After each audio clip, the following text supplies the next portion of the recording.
Miami, August 2001. The air was thick, the kind that clings to your skin and refuses to let go. The kind that makes the living restless and the dead feel closer. On days like this, the city usually sang with noise, traffic, laughter, street vendors shouting over the hum of summer heat.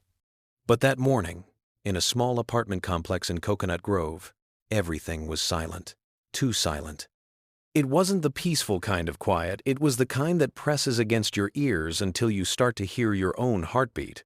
Neighbors carried on with their day, unaware that one of their own had stopped breathing just a few doors away.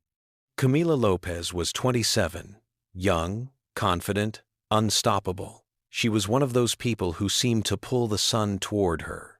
Clients loved her, co-workers envied her, and her abuela said she was born with a spark that nothing could put out. But that spark, that laugh that used to echo through the hallways, was gone. She had missed a crucial appointment that morning. No calls, no messages. Her phone just rang and rang. For someone like Camila, who never missed a meeting, that wasn't normal, it was alarming. Javier Diaz, her colleague and close friend, felt that cold pinch of dread most people try to ignore. The kind that whispers, something's wrong. He got in his car, telling himself she probably overslept, maybe got sick, but deep down, he already knew something about this day was different. The building looked normal. The plants on her balcony were still watered, mail stacked neatly in her box. Nothing out of place, except the silence. When he reached her door, it wasn't locked. The chain she always used dangling loose. That small detail hit him harder than any scream could. He pushed the door open. The air inside was still, heavy, and wrong, like the room itself knew it had witnessed something it shouldn't have. Javier called her name softly at first. Camila? His voice didn't echo, it just sank into the stillness.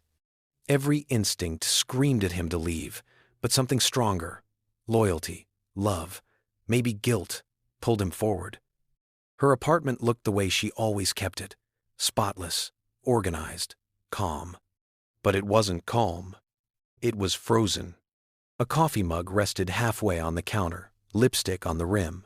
Her phone charger was still plugged in, her heels by the door. Everything said she was here a few hours ago. Everything said she was coming back.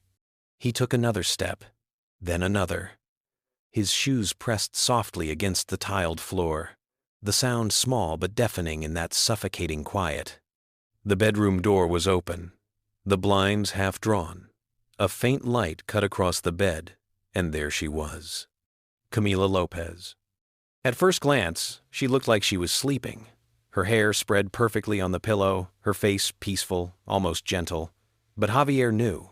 Something deep in his gut twisted before his mind caught up. The stillness wasn't rest, it was final. He whispered her name again. No answer. Then came the smell. Sweet, faint, familiar, but wrong. So wrong. Almond. He didn't understand it yet, but that scent would become the key to everything. It would haunt detectives, split a community in half, and later expose the kind of evil that wears a polite smile. Javier staggered backward, hand over his mouth, eyes locked on her. His heart hammered so hard he thought it might burst. He fumbled for his phone. The call to 911 felt like it took forever. His voice cracked as he spoke her name, and when the dispatcher asked if she was breathing, he couldn't answer. The words wouldn't come out. Because somewhere between disbelief and heartbreak, Javier realized something no friend should ever have to accept. Camila Lopez was gone. The first detectives arrived within minutes, sirens slicing through Miami's humid air. Neighbors peeked from their doors, confused, whispering. Some asked what happened. No one had answers, only questions, and one unbearable truth lying behind that thin line of yellow tape. Detective Eli Vargas and his partner Sofia Russo entered quietly. They'd seen tragedy before, but something about this scene left even them unsettled. The room was too perfect, too still. No struggle, no forced entry. Whoever came here, she let them in. Vargas stood near the bedside, jaw tight. Russo scanned the glass on the nightstand, half empty. a sugary film clinging to its rim. A faint trace of that same sweet smell Javier noticed hung in the air. It wasn't perfume, it was poison. The medical examiner later confirmed it. Cyanide. A dose strong enough to stop a heartbeat within minutes. Whoever gave it to her knew exactly what they were doing. That revelation sent ripples of rage through everyone who knew Camila. A woman chasing her dreams, building her future, stolen by someone who decided her life didn't matter. Javier sat outside, face buried in his hands. Reporters called her another Miami tragedy, but to him, she was family. To the detectives, she became a promise. This case would not fade away. As the sun went down that night, the heat didn't break. It pressed harder, heavier, like the city itself was holding its breath. No one knew yet that this single apartment would haunt Miami for 20 years. No one knew the killer was already walking free, blending into the crowd, ordinary, polite, invisible. But they would. Because the real horror wasn't that Camila Lopez was gone. It was who took her life, and how long it would take for justice to finally catch up. If this happened in your neighborhood, wouldn't you want to know first? Subscribe, don't be the last to see the truth hiding behind your own door. Non-subscribers, tell us in the comments, what's stopping you from staying informed? Before we dive in, drop a comment and let us know where you're watching from. We'd love to hear from you. If you enjoy true crime stories like this, don't forget to like the video, subscribe, turn on the notification bell, and share it with someone who'd love it too. The call reached Detective Elias Vargas just after 10 a.m. Another homicide in Coconut Grove, young woman, no forced entry, possible poisoning. He didn't say a word for the first few minutes of the drive, just stared through the windshield, jaw clenched, siren light flickering faint red across his face. Vargas was known in the department for his patience, the kind that comes from years of seeing lives torn apart and still showing up the next day. But patience didn't mean peace. Every case left a scar, and he carried them all quietly, one stacked on top of the other. Beside him sat Detective Sofia Russo, younger, quicker, but sharper in her own way. Where Vargas relied on instinct, Russo relied on precision. She noticed details others missed, patterns in chaos.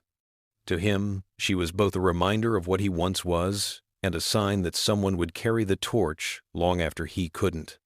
As they stepped into the apartment, the air felt heavy.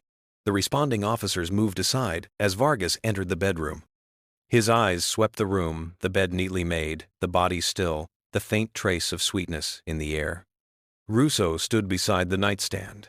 Her gloved hand hovered over a half-empty glass. She crouched low, flashlight grazing the rim. "See this?" she murmured. "Sticky residue." "Sugar?" Vargas asked. "Maybe, or something worse." The paramedics confirmed there were no bruises, no signs of a struggle. Camila had likely trusted whoever gave her that drink. Vargas stepped back, scanning the apartment again, not a single item out of place. It was as if time had stopped right after she took that last sip. Russo turned to him quietly. She knew the person. "I can feel it." Vargas nodded, voice low. "Then let's find out which friend brought poison instead of kindness."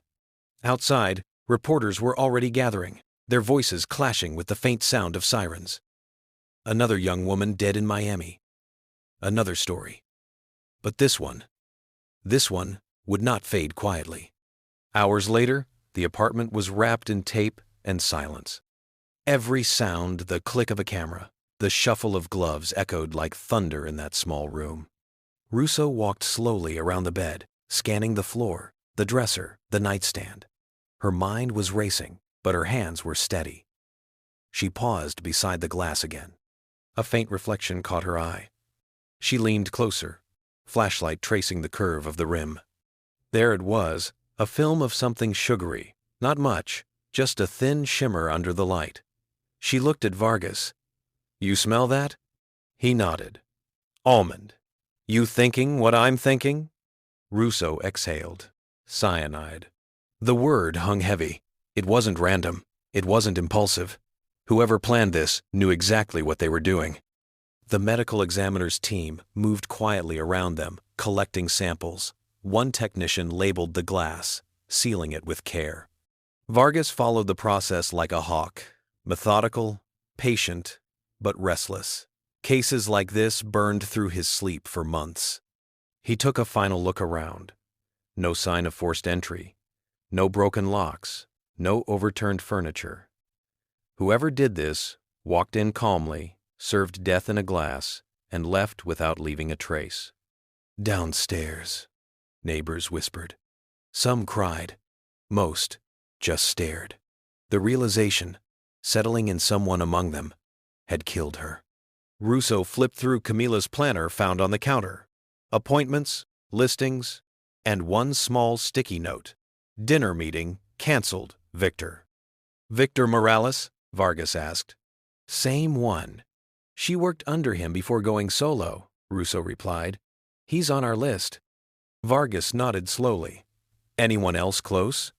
"She lived alone. No boyfriend. Just family nearby. And a few co-workers. Oh, and a neighbor upstairs. Accountant. Name's Silas Thorne." "Let's start there," Vargas said, voice tightening. "Neighbors first. Friends second. Enemies last." He took one final look toward the bedroom door before stepping out. Every case had a single thread, one clue that could pull everything loose. That glass was it. By afternoon, the interviews had begun. The heat hadn't eased, and the station's air conditioning struggled to keep up. Even the air inside the interview room felt tense, like the walls themselves were waiting for someone to crack. Javier Diaz sat first, still in his work shirt, sleeves rolled up, his face pale from hours without sleep. He told them everything, how Camila never missed appointments, how she'd been stressed but excited about a new real estate deal. His hands trembled as he spoke. Every word carried guilt he didn't deserve. Russo watched him closely, studying his posture, his tone, the way his eyes dropped every time Camila's name came up. He wasn't hiding anything. His grief was too raw to be performed. When they checked his alibi, a mandatory seminar across town, confirmed by multiple witnesses, Vargas crossed him off quietly. Next was Victor Morales, the seasoned broker who once mentored Camila. Older, smoother, confident to the point of arrogance. He arrived in an expensive suit, calm, as if this was a business meeting. He called her brilliant but impulsive, a rising star who didn't know her limits. His words slid off his tongue with the ease of someone who'd practiced them. Russo leaned forward. "Where were you last night, Mr. Morales?" "Dinner with an investor," he replied, pausing just long enough to seem rehearsed. His alibi rested on his associate, Leo Vasquez, a man who owed him more than loyalty. They had no proof to contradict him, but Vargas didn't like the look in his eyes. "We'll be in touch," he said curtly as Morales stood to leave. Then came Silas Thorne, the quiet accountant from the floor above Camila's apartment. His interview room was colder, smaller, and somehow felt even heavier. He was nervous before he even sat down. His hands fidgeted with his glasses, his breathing shallow. He admitted knowing Camila, said she'd been kind to him, sometimes brought him her abuela's key lime pie. He smiled faintly when he said it, then his eyes darted away. Russo noticed every twitch, every pause. "Where were you last night?" "Home, working, alone." No one could confirm it. His story was thin, but his demeanor, fragile, uneasy, didn't fit the image of a killer. Vargas made a note but didn't press harder. Not yet. Hours later, as the detectives reviewed their notes, 3 names glared back at them. Each had motive. Each had opportunity. Each carried a different kind of darkness. Javier Diaz, loyal friend. Victor Morales, jealous rival. Silas Thorne, quiet admirer. Vargas stared at the list, then closed the file. His words broke the silence. 3 men, 3 motives, and one silent killer among them. Days turned into weeks. The detectives moved through interviews and paperwork like people trying to climb out of darkness with a candle. They checked phone records, bank receipts, traffic cameras, and every small detail that might point to a name. Javier Diaz's alibi held up. The seminar he'd attended had sign-in sheets, photographs, and 3 reliable witnesses who put him across town at the time Camila likely died. Each confirmation felt like a knife to the chest, for Javier proof that he was nowhere near when his friend needed him, even though his grief screamed otherwise. Vargas and Russo left him in the cleared column of their notes, but they did not forget him. Victor Morales looked and behaved like someone used to pressure and leverage. He had charm and a Rolodex, and when he spoke, his words were measured. His story about a late dinner with an investor relied on one associate's memory. It wasn't impossible to believe. It also wasn't airtight. Vargas could smell the gap in Morales' timeline, but he could not fill it. Evidence wasn't a feeling. Without a hard thread tying Morales to Camila's last hours, the law couldn't hold. Every lead that seemed promising narrowed into more questions. A delivery receipt went nowhere. A parking stub expired. A security camera had been overwritten. Each missed connection built a wall, the kind that keeps answers out and grief in. Detectives worked double shifts, talking themselves half to exhaustion, but the case remained stubbornly silent on motive and opportunity. People wanted quick justice. The family wanted names. The neighborhood wanted someone to blame. The investigators wanted to deliver answers and sleep again. Instead, they got ambiguity, the most cruel thing for anyone who wants closure. Silas Thorne was the type of person people only noticed when forced to. Quiet, careful, always polite. He told them he liked routines, numbers, and the predictable order of ledgers. He admitted knowing Camila, and he admitted she sometimes shared small kindnesses like a slice of key lime pie. He spoke about her with a softness that made his manner seem painfully human. But the problem was this: kindness doesn't fit neatly into courtrooms. Thorne's story had gaps. He claimed to be home, alone, working on audits. No one could verify it. A single partial fingerprint from the underside of the poisoned glass matched no record in APHIS at the time. It was a small smudge, not enough for a full match. It was frustrating in the way only police work can be. A piece of the truth caught on the edge of a puzzle you cannot finish. Russo pushed where she could. She reread notes, replayed interviews in her head. Thorne's hands twitched when Camila's pie came up. His answers were too careful, as if someone taking extra care to avoid leaving a mark. But being careful isn't the same as being guilty. The cyanide itself complicated everything. A poison that works fast and leaves little behind requires knowledge, planning, and access. It suggested someone who thought in steps, someone who could turn an ordinary drink into a weapon and expect no one to notice until it was too late. That kind of planning pointed away from panic and toward calculation, but it also left investigators with fewer fingerprints and fewer witnesses. Despite the unease, police had more questions than proof. Thorne's behavior raised alarms on a human level, but not a legal one.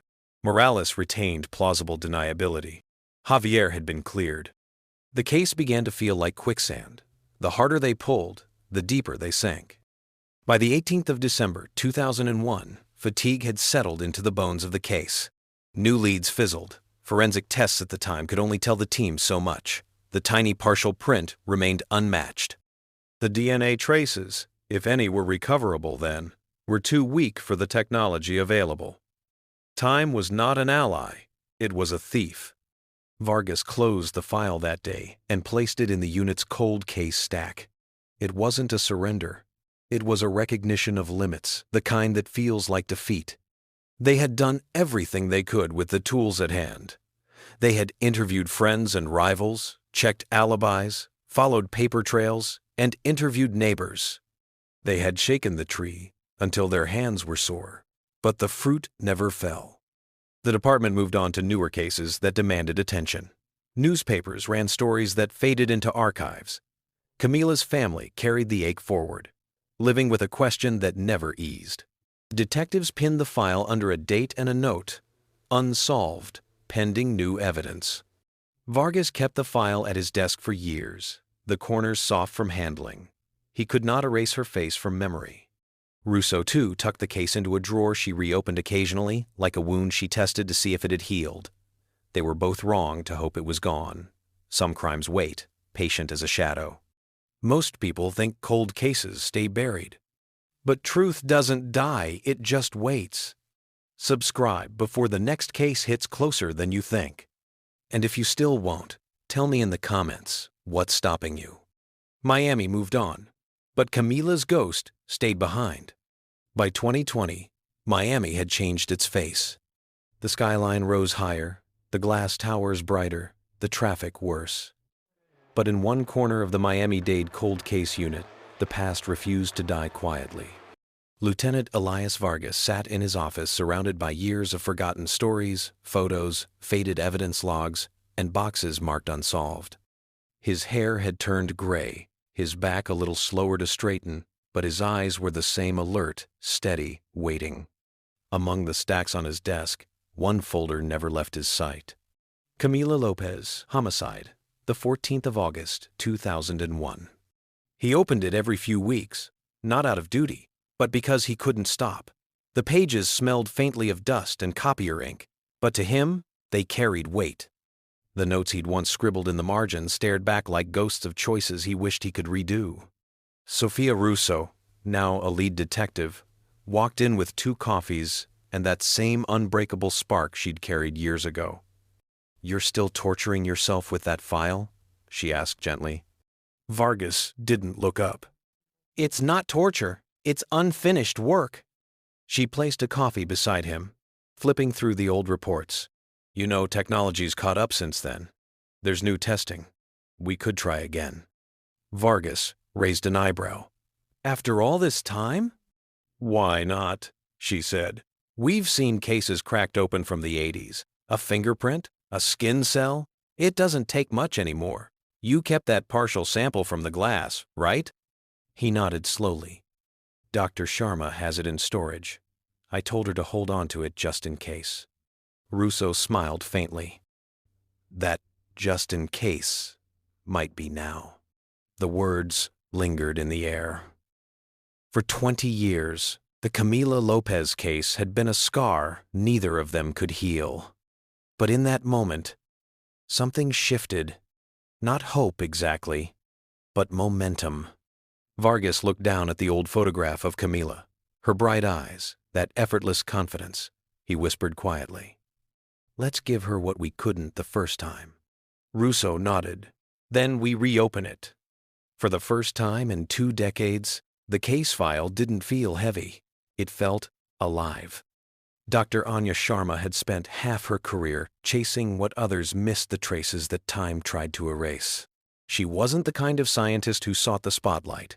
She preferred the hum of lab machines and the quiet rhythm of certainty. Back in 2001, she was a young crime scene analyst, just learning the limits of technology. When she processed Camila Lopez's case, she'd managed to lift a faint partial print and a nearly invisible trace of skin cells from the rim of the poisoned glass. At the time, it wasn't enough. The DNA was too weak to sequence, but she couldn't bring herself to discard it. Something about that case stayed with her. 2 decades later, science had caught up. The old barriers had fallen. Techniques that once failed could now rebuild an entire genetic story from fragments smaller than a grain of dust. When Russo called her, Anya didn't hesitate. "I still have the sample," she said. "It's been frozen, preserved perfectly. Let's see if the dead are ready to speak." In the lab, the process began again. Tiny vials, sterile gloves, machines humming. The degraded cells were amplified, their signals multiplied thousands of times, until a full genetic profile emerged, a map of identity hidden in microscopic silence for 20 years. Russo and Vargas visited the lab that week. They watched through the glass as Dr. Sharma studied the digital pattern forming on her monitor. "This part never gets old," she said softly. "It's like time gives up its secret." Vargas leaned closer. "Can we match it?" "Not directly," Anya explained. "The person's never been in the system. No arrest record, no DNA on file. But we can try something new: forensic genetic genealogy." Russo frowned slightly. "Plain English?" Dr. Sharma smiled. "We build a family tree." Everyone leaves a trail of relatives, cousins, grandparents, distant kin. Public genealogy databases help us trace shared DNA. Find a cousin. Find the family line. Find the suspect. Vargas crossed his arms. So, we hunt the living to identify the past. Exactly, Anya said. It's how we solve ghosts now. She uploaded the profile into the genealogical search system and waited. The loading bar moved slowly, pixel by pixel, a countdown to revelation. When the result appeared, Russo's breath caught. A single line blinked on screen. Partial match third. Cousin, Phoenix, Arizona. For the first time in 20 years, the case had spoken back. The partial match from Phoenix wasn't much, just a thread connecting to a woman named Pilar Ortega, a retired schoolteacher with no criminal record and no connection to Miami. But that single line of data was enough to set the cold case unit in motion again. Detective Russo reached out personally.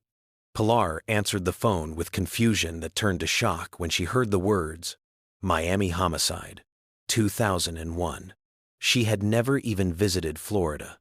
Yet, her DNA held a clue that could point to a murderer. With Pilar's permission, the investigators began building. A professional genealogist joined the team, charting generations backward and forward, weaving a digital map of relatives across the United States, Cuba, and South America. On a whiteboard inside the cold case unit, lines of red string connected names, birthplaces, and photos, a family tree that grew wider by the hour. Vargas stood before it daily, tracing patterns with his finger, eyes sharp despite the years. Every connection was tested, every name reviewed. What started as hundreds of relatives shrank to dozens, then to a handful who fit the profile of a man living in Miami in 2001. Russo cross-checked the surviving branch with old investigation notes, following a gut feeling she couldn't shake. When she compared the names, one jumped off the page. Silas Thorne. The quiet accountant from the floor above, Camila Lopez. The one who had smiled nervously through his first interview. The one everyone had dismissed as harmless. Russo stared at the name, her pulse steady but strong.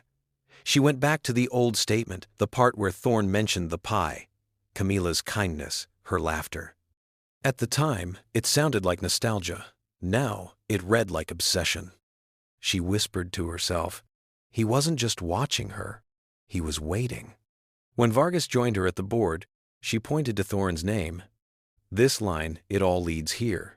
The DNA, the family match, the profile. It's him. Vargas studied the evidence, silent for a long moment. The weight of 20 years hung between them.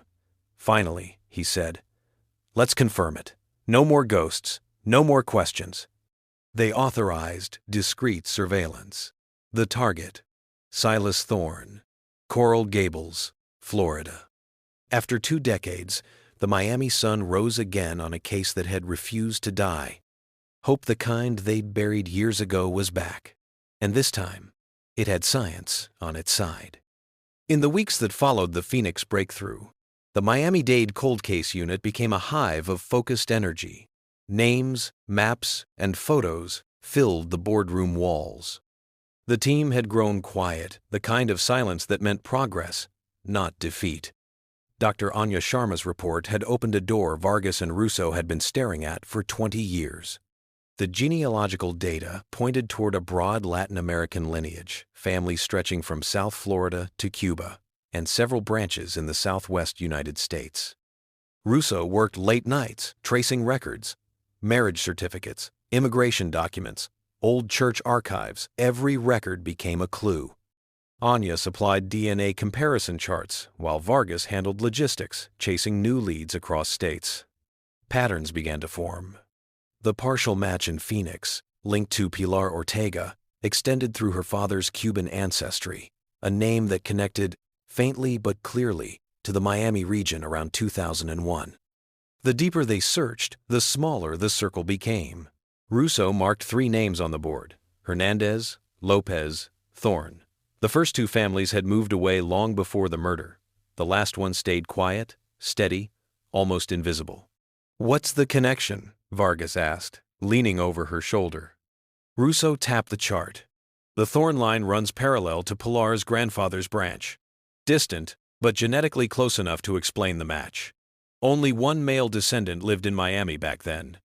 She circled the name. Silas E. Thorne. Vargas said nothing. He didn't need to. The same name had lingered in the old reports, the timid accountant who claimed to know nothing, who spoke softly about key lime pie and loneliness. Russo straightened, arms folded. We need to verify this carefully. If we accuse the wrong person, we lose everything. Vargas nodded. Then we confirm it the right way with DNA. The plan began forming that night. But before any surveillance, before the final test, Russo wanted to understand who Silas had been, not on paper, but in truth. She opened the original interview transcripts and prepared to revisit words that had once seemed harmless but now dripped with new meaning. Pilar Ortega had never heard of Camila Lopez until the call came. She lived a quiet life in Phoenix, spending her days tending plants and teaching English to neighborhood children. The idea that her DNA could unlock a Miami murder seemed unreal, like a cruel coincidence. When Detective Russo visited her, Pilar welcomed her with tea and confusion. "You're saying my family helped find a killer?" she asked softly, eyes wide with disbelief. Russo nodded. "Not directly, but your DNA built a bridge to someone who never should have been forgotten." With Pilar's consent, the genealogical investigation deepened. Her family records revealed generations branching across Florida and Cuba, linked through one common ancestor, a surname that matched the Thorne line. Using decades-old census data and immigration manifests, analysts connected Pilar's great-grandfather to a distant relative who had settled in Miami in the late 70s, Silas Thorne's father. Each step tightened the circle. Russo and Vargas mapped the lineage until only one living male from that branch matched both the genetic profile and the Miami connection from 2001. Russo leaned back in her chair, staring at the printed chart on the table. "It always comes down to proximity," she murmured. He lived above her. He watched her. He was right there the entire time. Vargas glanced at her. "We interviewed him, remember? Said he was home alone, working." Russo nodded slowly. "That's the problem. He was too clean, too safe. That interview read like someone trying not to breathe wrong."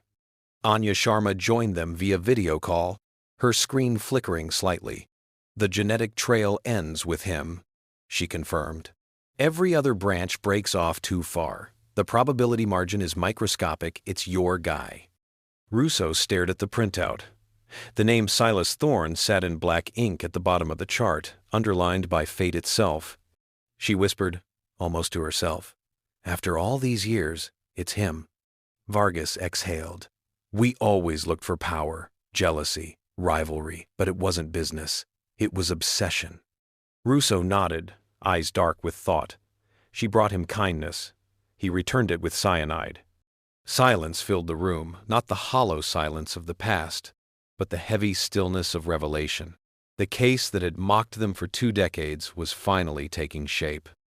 Now all that remained was proof, a DNA match they could stand on in court, a truth that could finally speak. Late that night, the station was quiet except for the low hum of fluorescent lights and the rhythmic scratching of Russo's pen. The room was half lit, filled with open files, photographs, and the familiar weight of memory. She pulled the 2001 interview transcript from its worn folder, the one labeled Silas E. Thorne. The paper was yellowed, the ink faded slightly. But every word still carried the tone of a man who wanted to appear harmless. "She was kind," he had said. "She brought me pie sometimes. We talked about her grandmother. She was bright." Back then, it had sounded like grief. Now, it sounded like possession. Russo read slower this time. Every pause, every word, every shift in tone. Thorne hadn't been describing a neighbor. He'd been describing something he believed belonged to him. His responses were measured, rehearsed. He avoided eye contact, his hands restless, but his answers steady. A man afraid not of what he'd seen, but of what he'd done. Russo circled one line near the end of the transcript. "I liked that she trusted me." She whispered, "That's it." That trust had been the weapon. Camila let him in, probably offered him a drink, something harmless, something neighborly. Thorne didn't need force. He just needed opportunity. Vargas entered the room quietly. "You're still at it?" Russo nodded. "Look at this. It's all here," he tells on himself, without even realizing it. Vargas scanned the page, his face unreadable. "So, what's next?" "We confirm it. His DNA will end this." They sat in silence for a moment, two detectives, 20 years older, staring down the same name that had haunted them both. The weight of failure that had followed them for decades began to crack under the pressure of truth. Russo spoke again, softer now. He probably thought time erased him. But time doesn't erase everything. Some ghosts wait for science to catch up. Vargas looked at the photo pinned on the board Camila, smiling in the sunlight. "Then let's catch him before another year passes." The plan was simple but exact. Surveillance, collection, confirmation. No mistakes, no leaks. Russo closed the file gently, her voice firm. "He's lived free for 20 years. That ends now." The case that had once been a wound was now a countdown. The surveillance on Silas Thorne began like any other, unremarkable.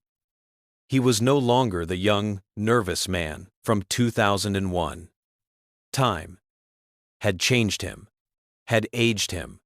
His hair was thinner now, streaked with gray. He'd swapped his accountant's office for a small auditing firm in Coral Gables, where he quietly ran financial reports, reviewed tax files, and spent his days behind the same desk he'd had for years. But to Vargas and Russo, he was something more than an accountant now. He was a man who had escaped justice for too long. For days, they watched him, from their unmarked vehicle, parked down the street from his office. He arrived precisely at 8 a.m. Each day, always in the same gray suit, carrying the same briefcase. A creature of habit so predictable, it was almost maddening. He left at precisely 5 p.m. Each evening, walking to his car with a stiff, deliberate gait. Nothing seemed out of the ordinary. He wasn't looking over his shoulder. He wasn't nervously checking the parking lot. There were no signs of guilt. Just a man, living in the ordinary rhythm of his life, thinking he'd gotten away with murder. But that wasn't enough. Russo observed him one afternoon as he stepped out for a quick break, a slight shuffle in his step. He lit a cigarette, leaned against a wall by the alley, and took a long drag before tossing it into the nearby trash can. He walked off without a second thought. Vargas glanced at Russo, who had already reached for the door. They moved quickly but silently. The game was slow and deliberate, but every second mattered. They had one shot at this. They retrieved the discarded cigarette butt and the half-empty coffee cup, both of which would soon be tested for traces of DNA. A simple mistake, but it was enough. It was the first physical evidence they had that Silas Thorne could be tied to the crime. Russo placed the coffee cup and cigarette butt into a sterile evidence bag as if they were fragile relics. Her gloves squeaked softly against the plastic. Each motion was methodical, deliberate. The sun above Coral Gables had turned harsh, bouncing off windshields and the mirrored windows of nearby offices. Yet, for Vargas and Russo, everything had slowed to a crawl. They'd been here before too many times, moments filled with fragile hope that often dissolved into disappointment, but this time felt different. Back at the lab, Dr. Anya Sharma greeted them with her usual calm focus. The sample transfer was documented, sealed, and logged into the system. "It's a clean collection," Anya said. "No contamination risk. If he's your guy, this will prove it." Vargas nodded, the faintest relief in his expression. Russo just crossed her arms, trying not to show the cautious excitement bubbling underneath. 20 years had taught her to distrust hope. Anya gestured to the technicians nearby.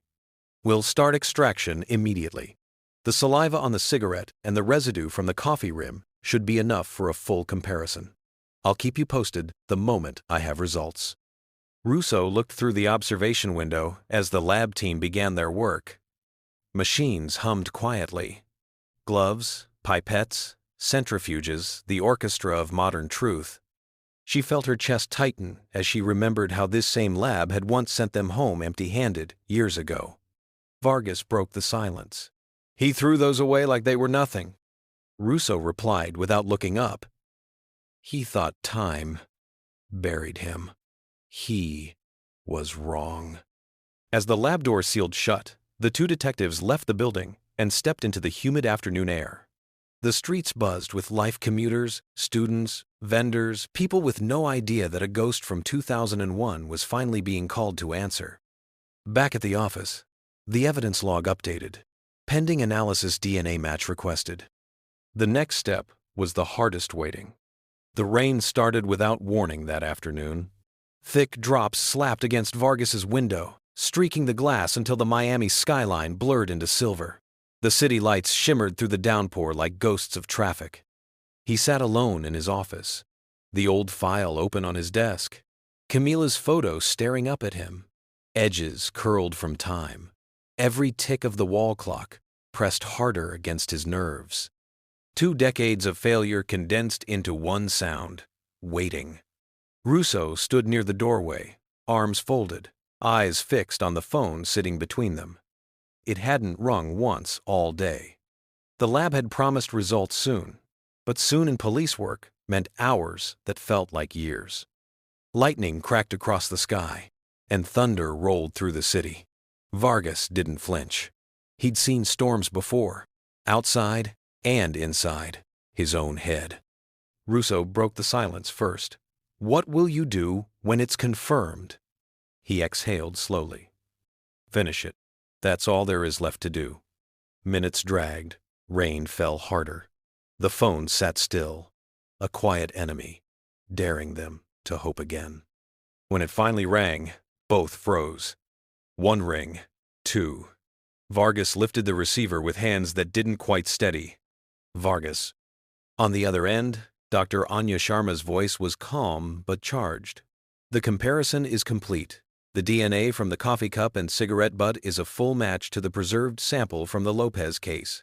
She paused, then added softly, "It's him, Silas Thorne." For a heartbeat, neither detective spoke. The rain hammered the windows, thunder echoing like applause for justice long delayed. Russo's breath left her in one slow rush. "After all this time," she whispered. Vargas set the phone down, staring out at the storm. The reflection of lightning flashed across his badge on the desk. His voice was low, final. The morning broke clean and golden, the kind of Florida sunrise that blinds you if you stare too long. The world outside moved normally. Joggers on sidewalks, coffee lines forming, horns echoing across Coral Gables. But for the Miami-Dade Cold Case Unit, it wasn't a morning, it was an execution of purpose. Lieutenant Elias Vargas sat in an unmarked vehicle across the street from the high-rise office building. The same file he'd carried for 20 years rested open on his lap. Camila's smile stared back at him one last time before he closed the folder and set it aside. Russo stood near the building's entrance, a bulletproof vest beneath her blazer, her expression composed but electric. 2 uniformed officers waited nearby. Mendez and Dubois both briefed to move in without noise or spectacle. At 7:55 a.m., right on time, Silas Thorne appeared. He looked smaller now, thinner than Russo remembered a man dissolved by years and guilt. His gray suit hung loose on his frame. His briefcase, worn at the handle, swung casually at his side. He blended perfectly into the rush-hour crowd, just another commuter heading to work. Russo's hand went to her badge as she stepped forward. Her voice was calm, steady, absolute. "Silas Thorne?" He stopped. The name caught him mid-step. His eyes flicked toward her, blank at first, then narrowing, as if time had just folded in on itself. She showed her badge. "You're under arrest for the murder of Camila Lopez." The briefcase slipped from his hand, hitting the pavement with a dull thud. No fight, no denial, just a long, exhausted breath, leaving his body like someone who'd been waiting to be found. Vargas exited the vehicle and approached as the officers cuffed him. The surrounding crowd began to slow, watching without understanding what they were witnessing. Thorne turned his head slightly, his voice dry, almost fragile. "After all this time, I thought the sun had finally bleached it away." The line froze everyone for a heartbeat. Even the air seemed to pause. Russo stared back at him, her tone cold but steady. Not this time. They led him to the car as reporters' phones flashed and voices began to ripple across the street, the first wave of a storm that would soon sweep through Miami. News travels fast in Miami, but this story spread faster than any storm alert. By noon, local channels were replaying the same clip over and over. A gray-haired man in cuffs, his briefcase on the ground. Detective Sophia Russo leading him to an unmarked car. The headline scrolled across every screen. Florida 2001. Cold case solved, arrest shocks community. At first, no one believed it. The residents of the Coconut Grove apartment complex, those who had once shared hallways and mailboxes with Silas Thorne, stood frozen as reporters flooded the area. They remembered him as quiet, polite, almost invisible. The man who nodded in elevators and held doors open. "He was so normal," one neighbor told a reporter, voice shaking. "I used to ask him to watch my cat. He never even raised his voice." That was what unsettled people the most, the ordinariness. He wasn't a violent stranger or a criminal mastermind. He was the quiet man upstairs, the one you never thought twice about. The story lit up the city. Radio hosts debated how someone could live 2 decades with a secret like that. News anchors called it the case that rewrote the limits of patience. Every clip replayed the same haunting sentence from Thorne's arrest. "I thought the sun had finally bleached it away." To the public, it became a phrase of horror, a twisted poetry of guilt. Outside the precinct, the press swarmed as Thorne was escorted in. Questions flew like sparks. Did you poison her? Why now? Was it love? Revenge? He said nothing, not a word. Only that blank expression, drained, indifferent, hollow. Inside, Vargas watched from the second-floor window as cameras flashed. He didn't feel triumph, just release, a quiet exhale of 2 decades of wait. Russo joined him. "They'll call it closure," she said softly. Vargas shook his head. "It's not closure, it's debt collection." She nodded. "And debt always comes due." That night, the footage ran on every network, drawing in millions. Parents locked their doors tighter. Neighbors looked twice at the people living beside them. The story had started as tragedy, but now it had become something else, a warning. By the evening, the city was buzzing. Reporters framed every angle of the story, but no headline captured what the people closest to Camila felt. Javier Diaz sat under the harsh glow of studio lights, his voice shaking as the camera rolled. He had agreed to the interview reluctantly, still processing the reality that the man who murdered his friend had lived freely, unnoticed, just a few miles away. "I walked by him," Javier said quietly. 100 times. He'd nod. I'd nod back. I was looking at business rivals, at jealous co-workers, at men with money and ego. I never looked at the small one, the quiet one. The reporter leaned closer. "What do you feel now that he's been caught?" Javier's eyes glistened, his jaw tightening. "Relief, maybe, but not peace. Because now I know evil doesn't always wear a mask. Sometimes it's polite. It smiles at you in the elevator. It asks how your day is." He looked into the camera, voice firm now, cutting through the noise. The danger wasn't the wolf outside, it was the neighbor upstairs. That sentence replayed across every broadcast that night, striking a nerve in every viewer. It wasn't just about Camila anymore. It was about the illusion of safety people build around familiarity.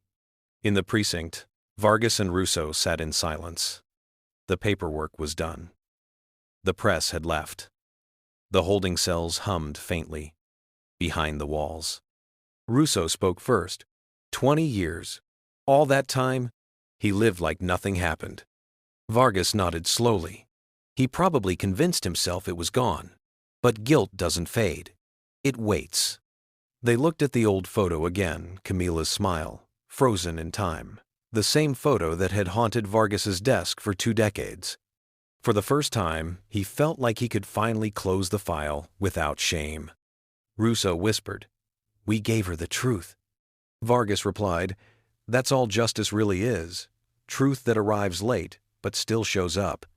Outside, Miami's lights reflected against puddles left from the storm, and the city carried on unaware of the years that had just collapsed into one long, silent victory. Evil hides in quiet faces. If this happened near you, would you see it coming? Subscribe now. Don't let the next monster blend into your world. And if you don't believe it could happen, comment why.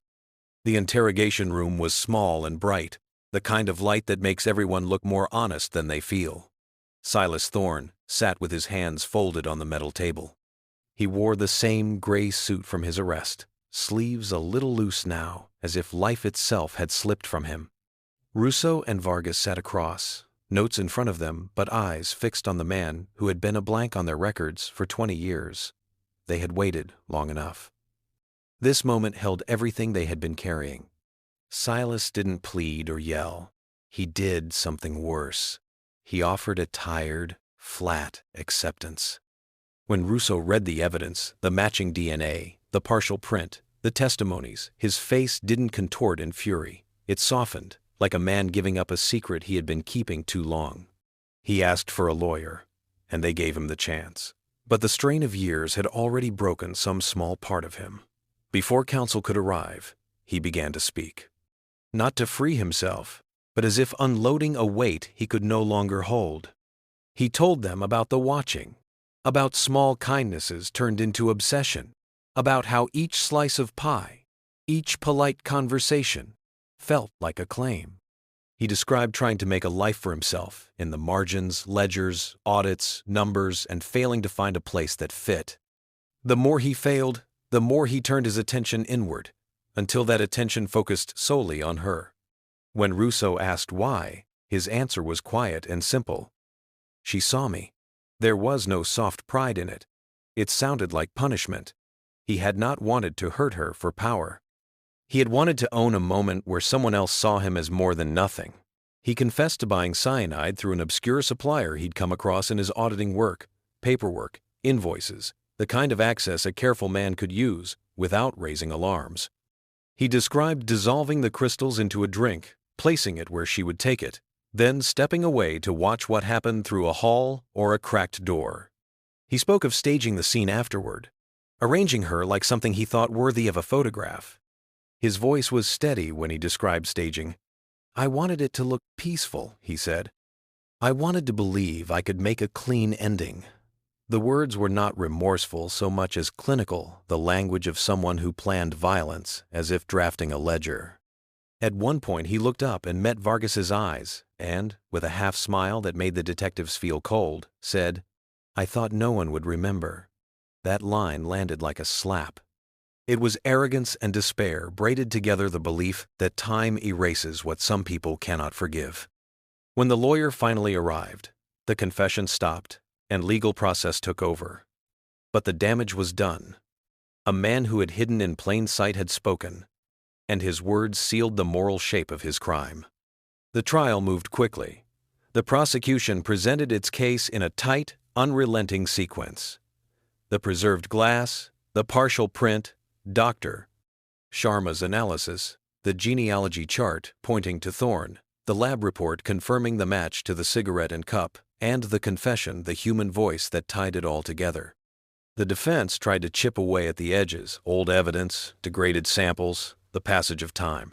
They argued about procedure, contamination risks, and the fairness of using genealogy. But the forensic work had been careful. Chain of custody was clean.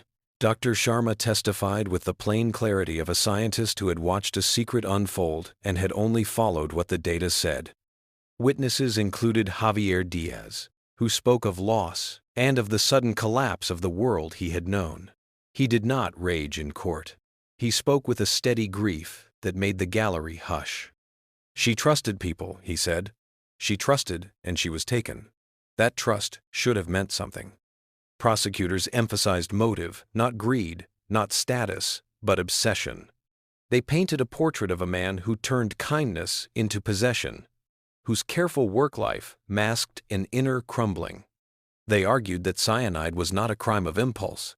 It required knowledge and planning. That showed intent. The jury deliberated less time than many expected. The match of DNA, the confession, and the pattern of behavior left little room for reasonable doubt. Guilty on counts of first-degree murder. When the judge read the sentence life without parole, the room held a breath that felt like a small relief. For the family, the verdict did not bring her back, but it removed the unbearable question. For Vargas and Russo, it was an acknowledgement. All the late nights, the wrong turns, the years of waiting, had led to a final, accountable end. Thorne showed no visible reaction to the sentence. He accepted the paper and was led away. His face remained the same odd mixture of blankness and small private conviction. That stoic mask made the courtroom more unsettling, not less. Outside, the cameras recorded faces, family, neighbors, the public. Some cried, some simply stared. The city watched as a man who once smiled politely in corridors was carried into a system built to hold the worst of what people can do. After the trial, the precinct was quieter than usual. The folder that had lived on Vargas's desk for 2 decades was finally stamped, closed. He slid it into a storage box that would eventually move to an archive.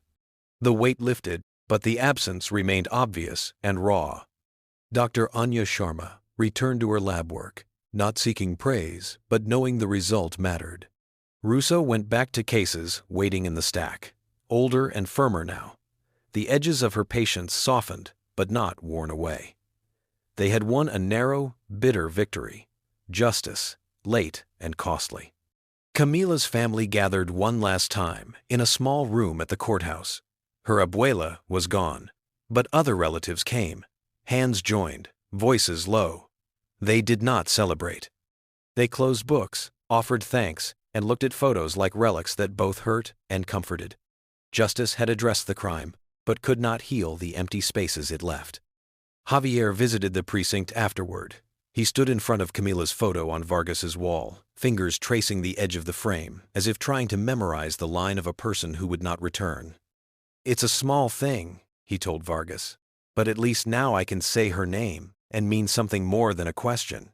Vargas nodded and did not offer platitudes that would not fit. In private, the detectives reflected on what the case had cost them. Lives bent around this story, careers shaped by one unsolved murder. The victory felt like a debt paid, not a prize. They had pursued a single thread for 20 years, through false starts and frustration, until modern methods allowed truth to be unearthed. The city moved on, as cities do. New cases would come in. People would keep living. But the Lopez family would carry their loss, always. The file was closed, but the scar remained. Vargas kept one small photograph in his wallet, Camila smiling with sunlight at her back. He carried it not as triumph, but as a reminder. He had not allowed the case to be forgotten. He'd given it a name and an ending. That mattered. They had proven something stubborn and simple. Time could not hide everything. Science could not fix every wound, but it could finally give words back to a life that had been taken. The confession had closed a loop, the sentence had anchored a truth, and the detectives had, at last, given the family a form of answer. It was justice that arrived late and stayed long enough to be felt, but the hardest truth remained. Some losses can never be repaired. They can only be honored.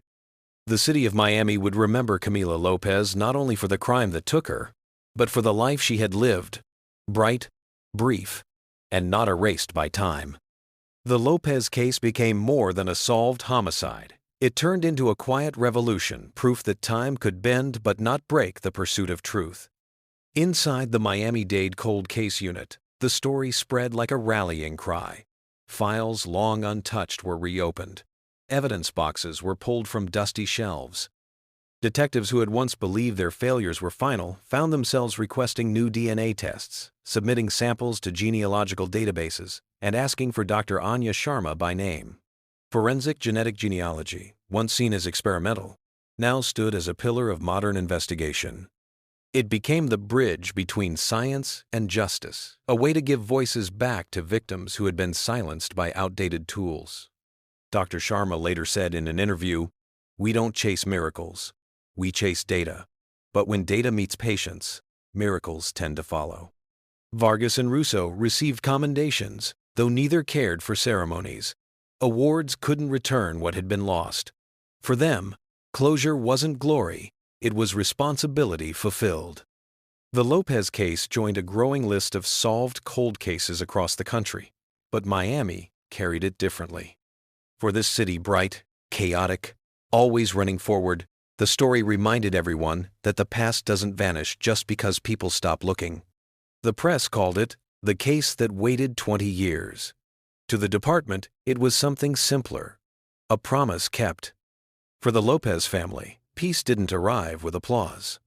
It came quietly, like a door closing softly after years of echoes.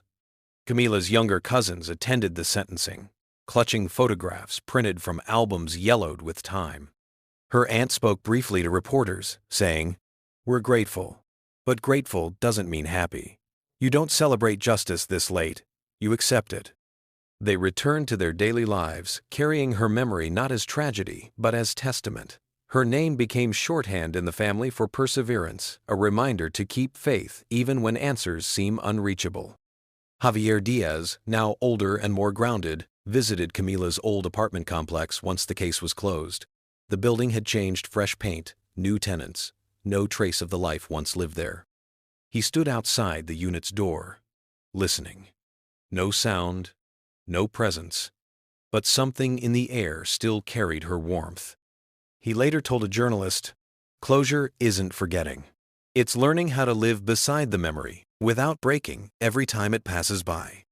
For him, the arrest and conviction didn't erase the grief.